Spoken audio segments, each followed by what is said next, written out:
find therefore that there is an intent to openly and secretly abuse and fight this spirit by the county government of Kisii, sneaking very punitive tax measures against the principle of freedom of worship in the 2023 finance bill.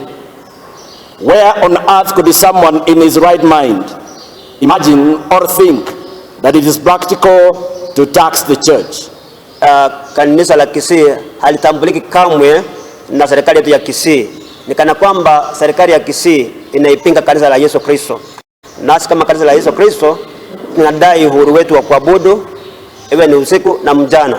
Na pia tunaomba kwamba kaunti yetu ya Kisii ikubali ya kwamba kuna tofauti ya kesha na makerere.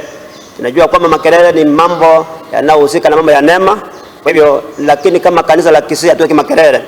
It could further be endangered by a new tax burden because the citizens are taxed from Monday through worship day, and it is the same people in church that the county government wants to tax. Solidarity, therefore, we advise that this bill is ill-advised, malicious, lacks morals, and dangerous to the church.